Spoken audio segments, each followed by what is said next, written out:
Bonjour dans mboka balandi émission na biso ya autopsie ya Congo, la chaîne na biso ya Libre Débat TV.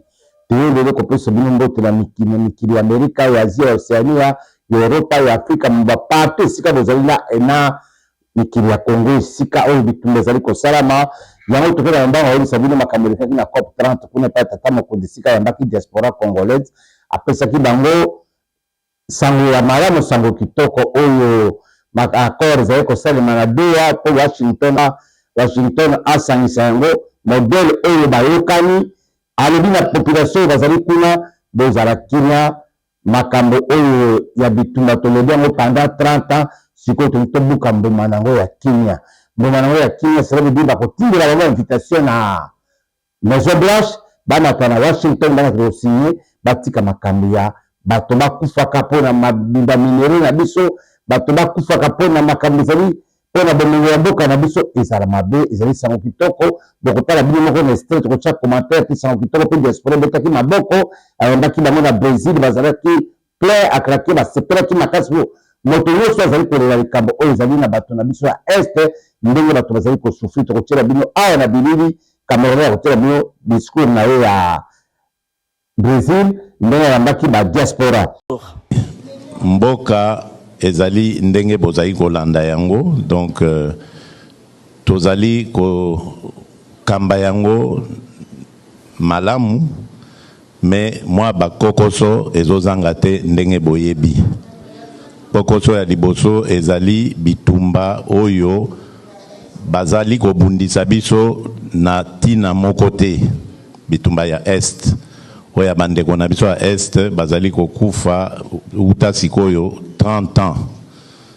Tozali kolemba te tozolela kaka bandeko na biso. Mais esengo naza nango eza ya koyebisa bino ke masolo boyokaki ezalaki kosalema na Washington na misusu ezalaki kosalema na Doha na Qatar ekomi pembeni esila. Na mikolo ezali koya awa ba américain notamment Maison Blanche ekotindela biso officiellement ba invitation pona kosilisa masolo wana par signature ya accord de paix. Kasi tozali ba naïf te. Toyebi ke bitumba wana biso te mutu tolukaka yango. Bitumba wana balukeli biso yango pona bwanya o ezali na mboka na biso. Ezalaki kosunga bapaya ebele, ba voisin ebele oyo bazalaki kobongisa bamboka na bango na likolo na mikongo ya bandeko na biso na ya ekonomi na biso.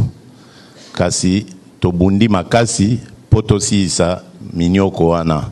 Tokomi na suka tolingi kobuka siko mbuma ya kimia ya libela na kati ya Congo démocratique. Tokenda na kwa sabino phénomène oyo ezali kobenga ma fake news.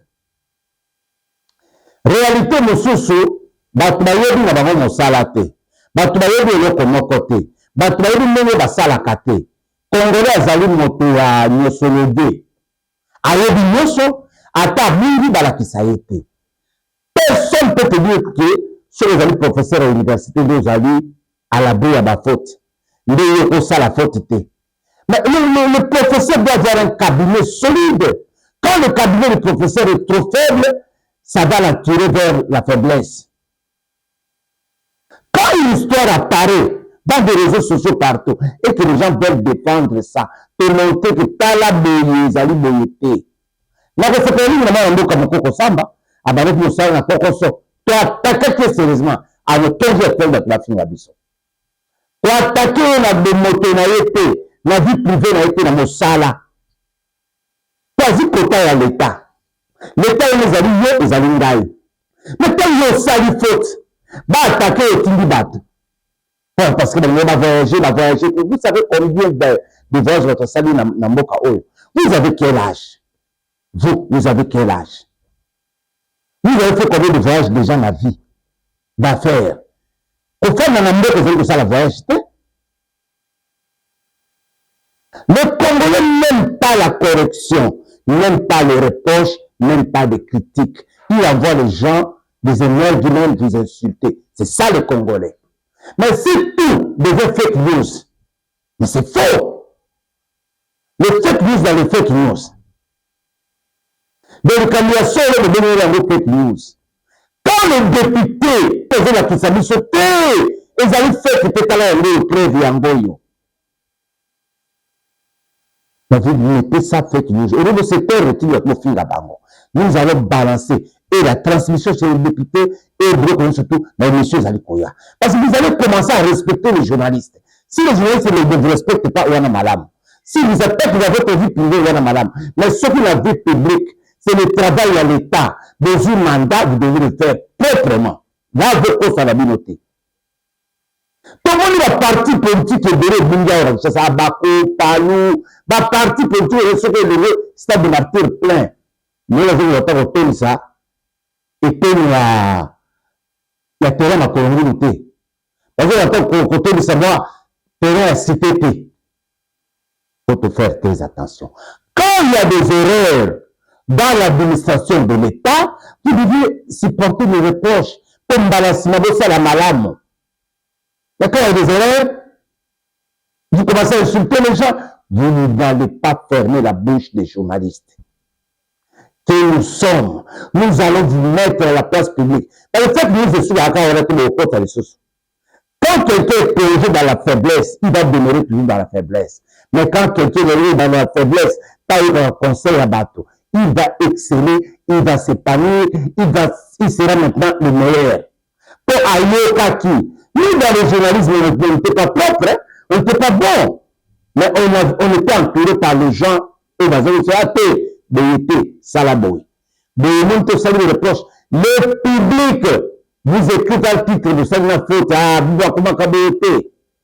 À la prochaine, vous présentez l'excuse de saluer le comme madame. C'est ça un monsieur.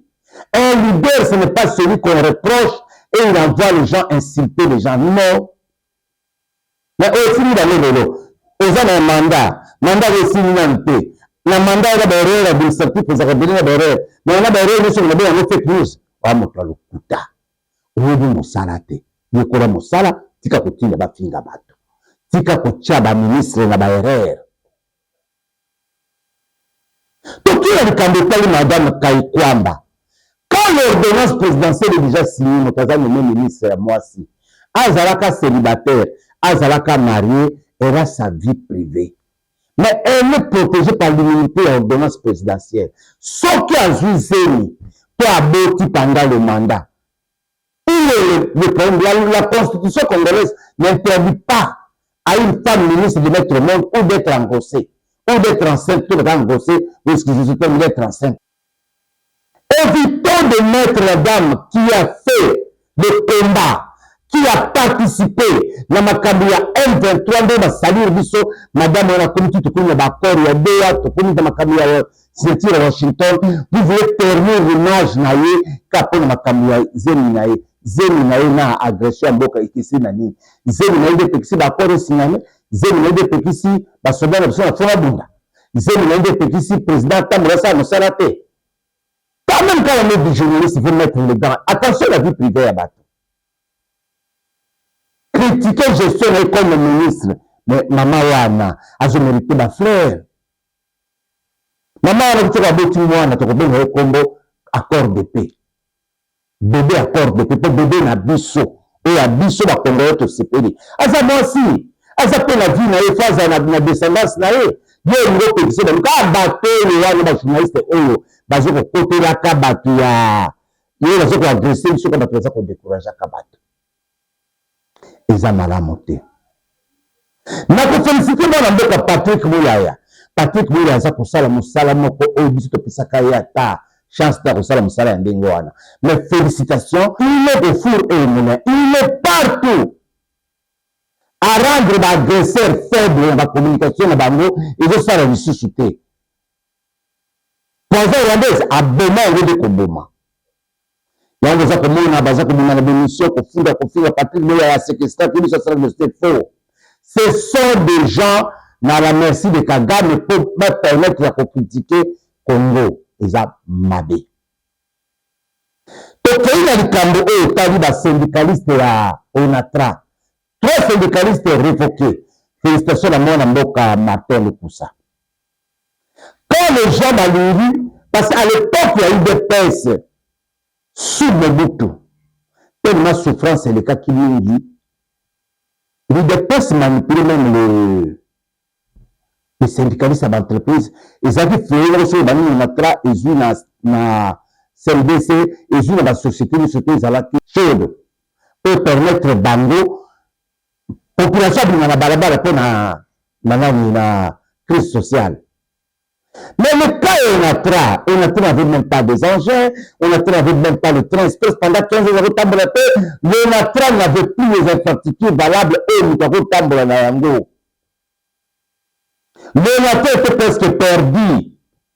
Mais Martin Lukusa Zumbongo, ndamba zo futa ba retraité, ndamba zo futa ba agent, ndamba zo kotisa pe sala bazaka na ba grite na zuba gri, bazaka na ba camion rapide te ya mai bazu yango, bazaka na ba centre médicaux te bazu ba centre médicaux, bazalaka na ba transport c'est comme imaginez-vous que l'entreprise est en train de renaître, trois syndicalistes vont faire pour déformer l'information. Ça, de façon que va soulever la population de Balabala.